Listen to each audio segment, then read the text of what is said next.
Hello everyone, good morning. Bio में आज हम लोग सेकेंड चैप्टर शुरू करेंगे जिसका नाम है जीव जगत का वर्गीकरण। इंग्लिश में क्लासिफिकेशन ऑफ लिविंग ऑर्गेनिज्म या लिविंग वर्ल्ड, यानी कि जितने भी जीव हैं उनका क्लासिफिकेशन हम लोग पढ़ेंगे। तो सबसे पहले पढ़ लेते हैं कि क्लासिफिकेशन की कितने टाइप्स हैं, कितने प्रकार से हम लोग वर्गीकरण कर सकते हैं। बेसिकली हम लोग तीन प्रकार से हम लोग वर्गीकरण कर सकते हैं। पहला है कृत्रिम वर्गीकरण, इसको इंग्लिश में बोलते हैं आर्टिफिशियल क्लासिफिकेशन।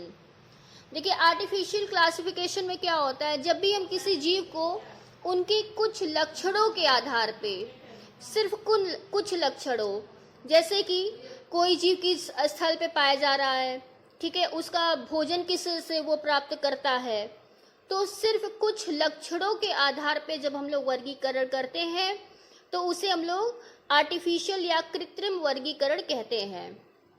इंग्लिश में देखिए लिखा हुआ है, when the organisms are classified on the basis of some characters. सिर्फ कुछ लक्षणों के आधार पे हम लोग वर्गीकरण करते हैं। कुछ लक्षण बता चुके हैं, जैसे कि वह जीव किस जगह पे पाया जा रहा है, स्थल पे पाया जा रहा है कि जल में पाया जा रहा है, किस प्रकार से वो भोजन प्राप्त करता है। तो सिर्फ कुछ लक्षणों के आधार पे जब वर्गीकरण करते हैं तो उसे हम कृत्रिम वर्गीकरण या आर्टिफिशियल क्लासिफिकेशन कहते हैं। इसका आप स्क्रीनशॉट ले सकते हैं, नोट्स बना लीजिएगा।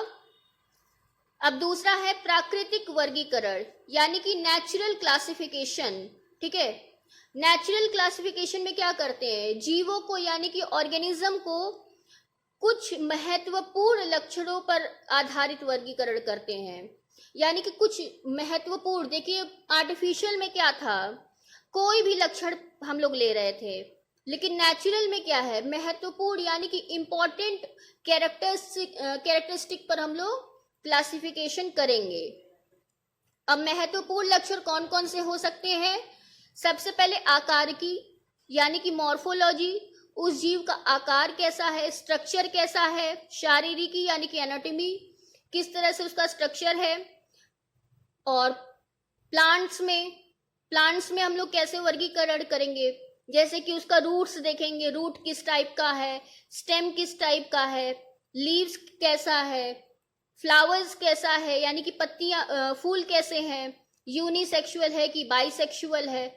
तो कुछ महत्वपूर्ण लक्षणों के आधार पे जब हम लोग वर्गीकरण करते हैं तो उसे नेचुरल कहते हैं। और आर्टिफिशियल में क्या था, कोई भी लक्षण हम लोग लेके उसमें वर्गीकरण कर रहे थे। तीसरा आता है जाति वृत्तीय पद्धति, यानी कि फाइलोजेनेटिक सिस्टम। जाति वृत्तीय पद्धति यानी कि फाइलोजेनेटिक सिस्टम में क्या होता है, इसमें हम लोग लक्षण देखे क्या लेते हैं कि जीवधारी की विकासीय और आनुवांशिकी क्या है, यानी कि इनके पूर्वजों का हम लोग अध्ययन करते हैं। जीवों के सिर्फ बाहरी लक्षण हम लोग नहीं देखते हैं, उनके पूर्वजों का भी अध्ययन करते हैं और उनका एवोल्यूशन कैसे हुआ, विकास कैसे हुआ, ठीक है, ये हम लोग देखते हैं। यानी कि जीन्स हम लोग स्टडी करते हैं, इसमें जेनेटिक चेंजेस देखते हैं, तो उसे हम लोग जाति वृत्ति या फाइलोजेनेटिक सिस्टम कहते हैं। तो वर्गीकरण तीन प्रकार के हो गए, कृत्रिम, प्राकृतिक और जाति वृत्तीय, यानी कि artificial, natural and phylogenetic system. 3 types के हमारे वर्गीकरण होते हैं। आगे देखते हैं वर्गीकरण की 5 या पंच जगत पद्धति, यानी कि जो क्लासिफिकेशन हम लोग कर रहे हैं इसमें जीवों को कितने भागों में बांटा गया है, 5 भागों में बांटा गया है। ठीक है, और किसने किया था, एक वैज्ञानिक थे जिनका नाम था आर.एच. विटेकर। इन्होंने 5 जगत पद्धति बनाया था। 5 जगत कौन कौन से थे, मोनेरा, प्रोटिस्टा, फंजाई, प्लांटी और एनिमेलिया। ये 5 जगत का क्लासिफिकेशन किया था किसने, आर.एच. विटेकर ने। उन 5 जगतों के बारे में हम लोगों को पढ़ना है। तो सबसे पहला जगत हम लोग देखते हैं किंगडम मोनेरा, यानी कि जगत मोनेरा के बारे में हम लोग अभी पढ़ेंगे। ठीक, तो जगत मोनेरा में कौन कौन से जीव आएंगे, प्रोकैरियोटिक ऑर्गेनिजम्स आते हैं इसमें। प्रोकैरियोटिक आप जानते हैं जिसमें न्यूक्लियस नहीं पाया जाता है और साथ ही साथ जिसमें कोशिकांग यानी कि सेल ऑर्गेनेल्स भी नहीं पाए जाते हैं, ठीक है, तो उसे प्रोकैरियोटिक ऑर्गेनिज्म कहते हैं। जैसे मोनेरा में कौन कौन आ जाएगा, जितने भी मोस्टली बैक्टीरियाज होते हैं, जीवाणु होते हैं, सबको मोनेरा में रखा गया है। इसके बाद साइनोबैक्टीरिया, साइनोबैक्टीरिया कहते हैं ब्लू ग्रीन एल्गी को या नील हरित शैवाल को कहते हैं। माइकोप्लाज्मा, माइकोप्लाज्मा क्या होता है, सबसे छोटी कोशिका जो होती है वो माइकोप्लाज्मा कहलाती है। और आर्के बैक्टीरिया, एक्टिनोमाइसिटीज, इन सभी के बारे में भी आगे हम लोग को डिटेल में पढ़ना है। तो मतलब इन सभी को हम लोग मोनेरा में रखे हैं। सेकेंड क्या है, अब देखिए इन प्रोकैरियोटिक ऑर्गेनिज्म में mitochondria, endoplasmic reticulum, Golgi bodies, जितने भी सेल ऑर्गेनेल्स होते हैं राइबोसोम को छोड़ करके, ठीक है, वो सभी इसमें नहीं पाए जाते हैं। इसके अलावा ये परपोषी होते हैं। परपोषी को इंग्लिश में कहते हैं हेटरोट्रोपिक अथवा या स्वपोषी यानी कि autotrophic.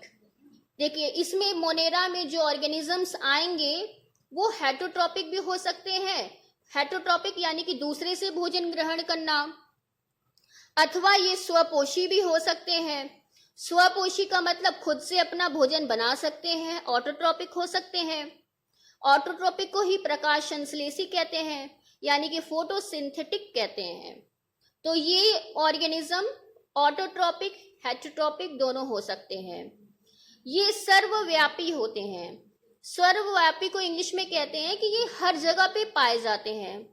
They are found everywhere in the universe.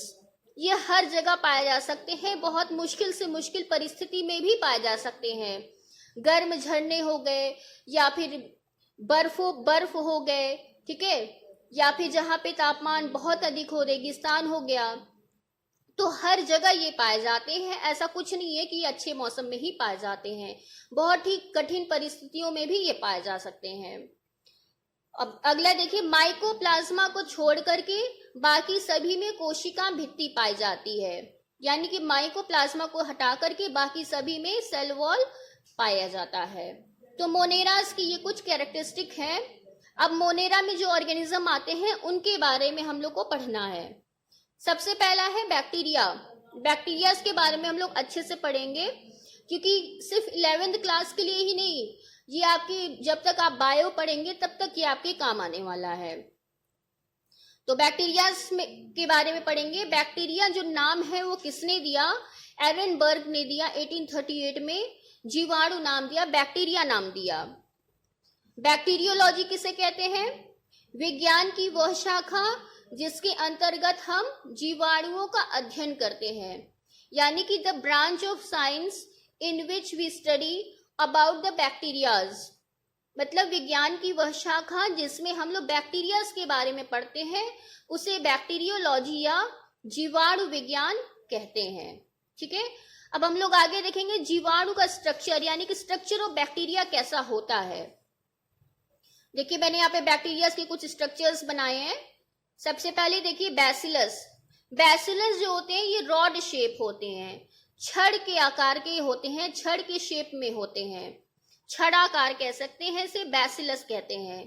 तो जब ये अलग अलग होते हैं सिर्फ इसको बैसिलस कहते हैं। जब दो बैक्टीरिया एक साथ जुड़े रहते हैं तो उसको हम लोग कहते हैं डिप्लोबैसिलस। और जब कई आपस में मिलाकर के एक चेन बना लेते हैं तो उसे कहते हैं स्ट्रेप्टोबैसिलस। इसी तरह जब जीवाणु गोलाकार होते हैं तो उसे कहते हैं कॉकस। जब दो आपस में जुड़े रहेंगे तो इन्हें कहेंगे डिप्लोकॉकस। चार आपस में जुड़े रहेंगे तो इसको कहेंगे टेट्राकॉकस। और ये जब समूह बना लेंगे तो इसे हम लोग कहेंगे स्टैफिलोकॉकस, ठीक है। समूह यानी कि गुच्छा बना लेंगे तो इसे स्टैफिलोकॉकस कहेंगे। और जब ये लंबी श्रृंखला चेन बना लेते हैं तो इसे हम लोग स्ट्रेप्टोकॉकस कहते हैं। तो ये बैक्टीरिया की कुछ शेप है, आकार है। इसके अलावा कुछ बैक्टीरिया स्पिरिलम शेप में होते हैं, लंबे आकार में होते हैं, इसको स्पिरिलम कहते हैं। और कुछ बैक्टीरिया जो होते हैं विब्रियो, विब्रियो यानी कि कॉमा के शेप के होते हैं। इंग्लिश में आप लोग कॉमा बनाते हैं जैसा, उस शेप में भी कुछ बैक्टीरियाज होते हैं, तो उसे हम लोग विब्रियो कहते हैं। तो ये बैक्टीरियाज की कुछ संरचना है।